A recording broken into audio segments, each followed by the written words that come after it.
All right, so for Art History Friday, we are going to be learning about artist Jen Stark. She's one of my favorite artists. She is a contemporary artist, so that means she's still living, creating work today. She was born in 1983, so she's only 33 years old. She's really just come on the art scene since 2005. And as you can see, like this is a picture of her. Behind her, she started off doing these really, really intricate paper sculptures. And so that's kind of what her work really started off as. And we can see a couple of examples here. So all of that on the inside where it looks like it's going through is just, those are all different layers of paper. Here's another example as well, as you can see that going back a little further. So she makes these on a large scale, so many different things that goes along with them. She's really known for creating these drip paintings that she's created, and they're kind of psychedelic, crazy colors. But one of the reasons why her paintings really stick out is because, if you can see here, she incorporates these bright rainbow colors right next to the black and white. And so that really makes those colors pop, and she will do that all throughout her pieces. So the cool thing about these drip paintings is they actually are in a lot of places around the country. So this one is in the Denver airport, and so she has this mural that just comes in. And so we think about, how often do you actually look up at the ceiling? We don't look up at the ceiling that much, but it's kind of cool to think about this crazy psychedelic, colorful painting that she's created up there, which, directs your directs your eyes to a place that we don't really generally look at. Here's another example. This is in a shopping mall. I forget where it is, but underneath the bottom of an escalator. Okay, how often do we just, you're at Westroads, you're hanging out at the mall. How often do you just take a look at the underside of the escalators? Not often, but once again, her paintings really would draw you to that area.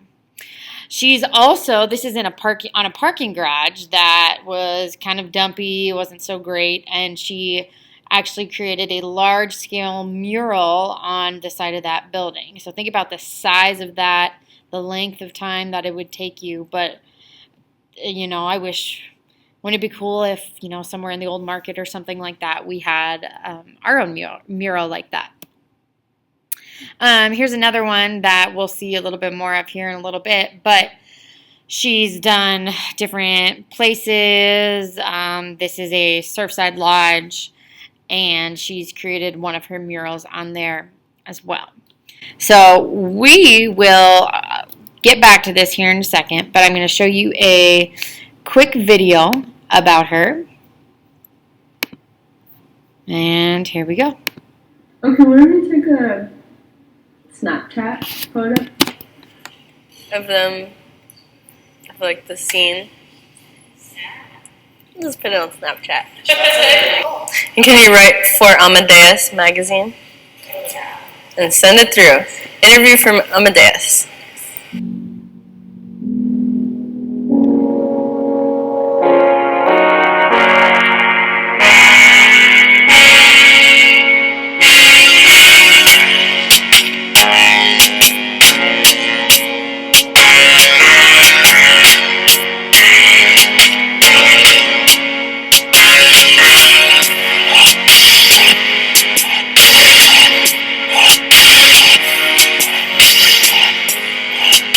I've always been very fascinated with color and how a lot of the times color in nature is either an attractant or a repellent, something that makes you want to look at it or stay away from it or don't eat me or eat me. Nice red berry.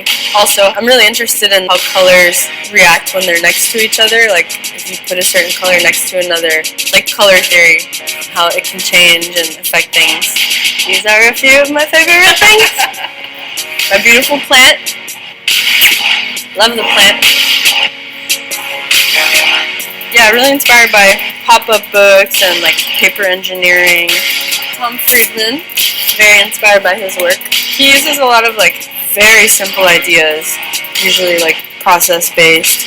I have like a kind of like small kaleidoscope collection. Yeah, this is really fun. Do you think we can get in here? Yeah? Woo! Awesome. The drip started, I think, on a t-shirt. I just created this t-shirt design of this one rainbow drip going down the front. And I wanted to make it look like it's sort of moving and like very psychedelic. I think that's where it started. It might have started in my sketchbook before that, but then I started honing that in and kind of creating a pattern out of it.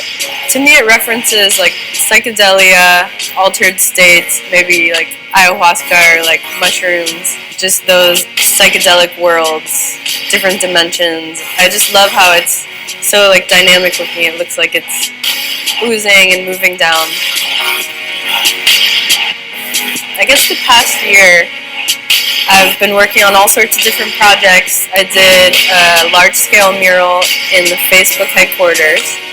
And after that, I think in October, I did this mural in Culver City. And that was, I think, the largest mural I've done. It was like 60 feet by 80 feet. I also did the MTV VMAs with Miley Cyrus last summer, which was awesome. During the VMAs, Miley, she slid down my wormhole design, which was amazing. It's so surreal to have that happen. I could have never dreamed that sort of thing. There's so many undiscovered things, I feel, and I'm just trying to dive into a little bit of that in my work and pull bits and pieces of that other dimension into this one. So she's one of my favorite artists, and we're actually going to be doing an activity based on her, and I will show you how we're going to do that here in just a second. But here, if you guys will give this a second to load, but last semester you might have noticed this hanging up in over by the staff lounge where the wings are at right now. We started our mural, and it did have to get taken down for a little bit, but I still have it, and ours didn't get very big. But I would like you guys to create your own drips that you will be able to connect this to, and we'll keep adding to this. So I will show you how to do that here in just a second. Okay, so as you're doing this, I would just make sure, if you're doing the Jen Stark inspired, go ahead, start at the top of the paper and just start by making a series of drips. Okay, now one thing is I would recommend doing this with Sharpie right away, because otherwise you're just going to waste your time doing this with pencils. So just go in and create those drips over and over again. Now we want it to have a little bit of a variety, so we don't want it to just constantly be the same drip. So I'm going to do the same shape again, but start it over here. So overlap them, filling the top of the page there. So continue to do this to fill your page. I'm going to do another one over here.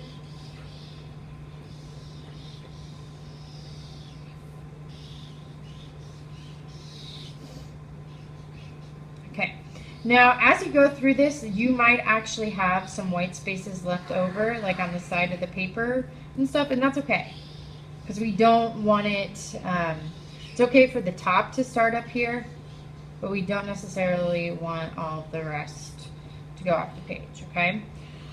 So then you start coloring it in. I recommend using markers. So here's an example of a student that has created theirs.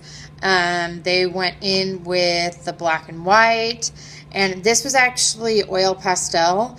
Now you can blend colors together. If you want to blend colors together, oil pastels are really good to use.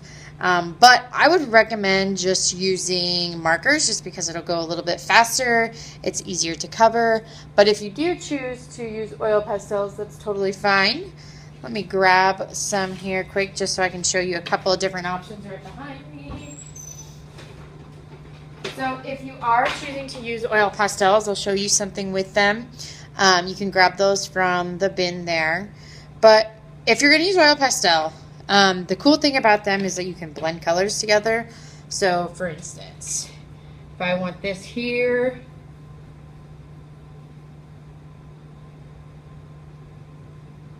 add another color over top of it or with it. So I'm going to pick maybe this pink to kind of blend together to get a kind of cool effect as we do that. Okay, so that could be an option, or you can never go wrong with like a blue oil pastel fading into green, but you have to overlap them to make them look pretty cool.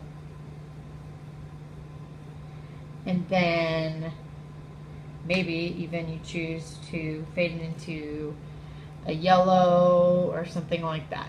So if you are going to use oil pastels, feel free to do that, but I'd recommend using them in such a way that you would blend colors together. If not, markers are totally fine. I would go ahead and take that Sharpie that you guys are using. I know I'm using a giant one. That's just because that's the closest one I had to me. Just go ahead and use ones at the back of the room. But just go ahead and fill in, because you probably will want some areas that are kind of black and white to make those colors stand out, just like Jen Starks did. So just make sure you can just fill those in with the Sharpies there, kind of alternating. You kind of get the idea there. That'll make things really stand out. So you're going to do a nicer job than I am right now. I'm just trying to get you guys to figure this out quickly. But other than that, I would just go ahead and use some markers to fill in those areas because it's going to be a little quicker. I know some of you guys have Sharpies and stuff.